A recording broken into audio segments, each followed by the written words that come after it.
Halo, pernah nggak sih Anda kepikiran kenapa ya ada perusahaan yang kayaknya stabil banget jangka panjang, tapi ada juga yang naik turun terus?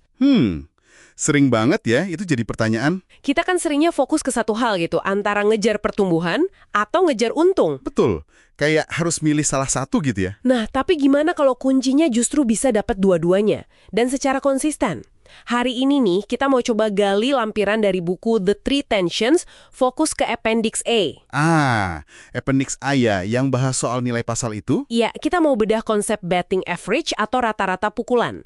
Ternyata ini ada hubungannya sama nilai pasar perusahaan Anda. Seru nih kayaknya. Iya, konsep ini sebenarnya agak nantang pemikiran umum loh. Biasanya kan kita mikirnya siklus bisnis ya. Ada fase tumbuh pesat, terus nanti baru fokus ke profit. Nah, itu dia. Tapi data di Appendix A ini kayaknya nggak sih cerita beda. Keseimbangan yang terus-menerus itu penting. Betul, keberlanjutan. Tepat. Jadi, misi kita hari ini pengen paham kenapa sih konsistensi dalam menyeimbangkan target-target ini yang diukur pakai betting average kok bisa dihargai banget sama pasar modal. Kita dasarnya dari temuan di Appendix A ini ya. Oke, siap. Mari kita bongkar. Oke, kita mulai dari betting average dulu deh. Ini istilahnya kan pinjam dari baseball ya, tapi di bisnis ternyata kuat juga aplikasinya. Iya, analoginya cukup pas sebenarnya. Jadi ini tuh intinya ngukur seberapa sering perusahaan bisa capai dua target kinerja penting, tapi barengan dalam 1 tahun. Betul. Dua target kunci secara bersamaan. Contohnya gimana tuh, biar lebih kebayang? Misalnya gini nih, perusahaan Anda dalam 10 tahun terakhir, ada 6 tahun di mana dia bisa untung, margin labanya positif, sekaligus tumbuh, pendapatan realnya naik. Nah, itu berarti betting average-nya 60%. Oh, oke. Jadi 6 dari 10 tahun berhasil memukul dua target itu ya? Paham. Dan ini bukan cuma angka loh ya, ini nunjukin kemampuan perusahaan ngelola ketegangan alami dalam bisnis. Ketegangan maksudnya? Ya, kayak antara mau untung sekarang atau mau investasi buat tumbuh nanti. Atau antara fokus hasil hari ini sama bangun masa depan. Nah, Appendix A ini kan bahas 3 ketegangan utama itu. Iya. Profit versus pertumbuhan, hari ini versus besok, keseluruhan versus bagian. Oke. Menariknya lagi, standar di bisnis ini lebih tinggi loh dari baseball. Riset di buku itu, yang datanya dari Appendix A juga, nunjukin perusahaan dengan TSR, Total Shareholder Returns terbaik itu, biasanya betting average-nya di atas 50%. Total shareholder returns itu kan berarti total imbal hasil buat pemegang saham ya, termasuk dividen sama kenaikan harga saham. Betul sekali, ukuran pemungkas buat investor. Tapi kenapa pasar peduli banget sama konsistensinya? Kan yang penting mungkin total untungnya aja selama bertahun-tahun, bukannya gitu? Nah, ini pertanyaan bagus. Dan disinilah Appendix A ngasih jawaban penting lewat konsep laba ekonomi atau economic profit. Laba ekonomi, apa bedanya sama laba biasa yang di laporan keuangan? Beda, dan ini krusial.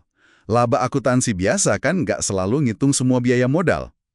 Nah, laba ekonomi ini ngitung semua biaya, termasuk biaya kesempatan dari modal yang kita pakai. Modal pinjaman atau dari investor itu kan ada ongkosnya. Oke. Jadi lebih real gitu yang ngitungnya ya? Betul. Ini ukuran sejati penciptaan nilai. Dan Appendix A nunjukin kalau nilai pasar jangka panjang perusahaan itu hubungannya erat banget sama ekspektasi pasar terhadap laba ekonomi perusahaan itu di masa depan.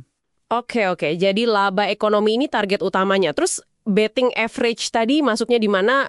Gimana hubungannya? Gini, Appendix A itu kan ngejelasin kalau 3 ketegangan tadi, profit versus pertumbuhan dan seterusnya, itu sebenarnya cara beda-beda buat ngelihat gimana laba ekonomi itu dihasilin sepanjang waktu.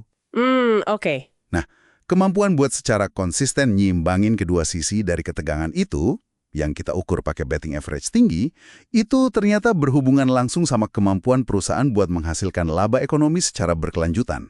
Jadi bukan cuma sesekali untung gede, tapi bisa terus-terusan gitu ya? Tepat, itu kuncinya.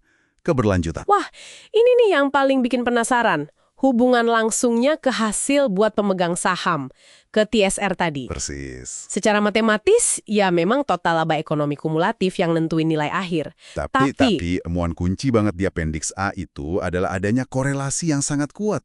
Studi mereka nunjukin angka 0,69 loh. Wow, 0,69. Itu tinggi banget ya korelasinya. Iya, signifikan sekali. Antara konsistensi si betting average ini dengan TSR. Jadi benar-benar ya pasar itu ngasih nilai lebih buat perusahaan yang bisa konsisten, yang bisa memukul bola terus-terusan. Kayaknya gitu. Alasannya menurut Appendix A lagi nih. Rekam jejak yang bagus dalam menyeimbangkan ketegangan secara konsisten, punya betting average tinggi, itu dibaca pasar sebagai sinyal kuat. Sinyal apa tuh? Sinyal keberlanjutan laba ekonomi di masa depan. Pasar itu nggak cuma nilai berapa besar laba sekarang, tapi juga seberapa yakin mereka kalau laba itu bakal terus ada. Masuk akal banget. Jadi betting average ini kayak ngasih sinyal keyakinan itu ya? Bisa dibilang gitu. Pasar kayaknya lebih milih bertaruh pada perusahaan yang nunjukin konsistensi jangka panjang, bukan cuma ledakan sesaat yang mungkin nggak bertahan lama. Berarti strategi yang fokus habis-habisan di pertumbuhan dulu, baru nanti mikirin profit, itu mungkin ada risikonya ya kalau dilihat dari kacamata Appendix A ini. Implikasinya ke arah sana. Data di Appendix A menunjukkan pola konsistensi itu yang berkorelasi kuat dengan TSR jangka panjang. Oke, jadi kesimpulan dari Appendix A ini jelas banget ya. Konsistensi itu penting banget. Punya batting average tinggi, artinya bisa nyiimbangin profit dan pertumbuhan secara terus-menerus, itu ngasih sinyal bagus ke pasar. Dorong kita mikir ulang soal target ya. Bukan cuma apa yang mau dicapai, tapi gimana cara nyapainya. Harus seimbang dan berkelanjutan. Itu inti dari penilaian pasar, menurut Appendix A. Menarik banget nih. Nah, sebagai penutup nih, buat kita renungkan bareng. Coba deh pikirin di konteks Anda sendiri, bisnis, proyek, atau mungkin target pribadi deh. Iya. Gimana caranya kita bisa terapin pola pikir betting average ini? Area mana aja sih yang bisa kita usahain buat capai, katakanlah, 2 tujuan penting secara bersamaan? Bukan gantian atau milih salah satu. Pertanyaan reflektif yang bagus tuh. Mungkin di situ ya kunci buat sukses jangka panjang yang lebih berkelanjutan. Patut dicoba kayaknya.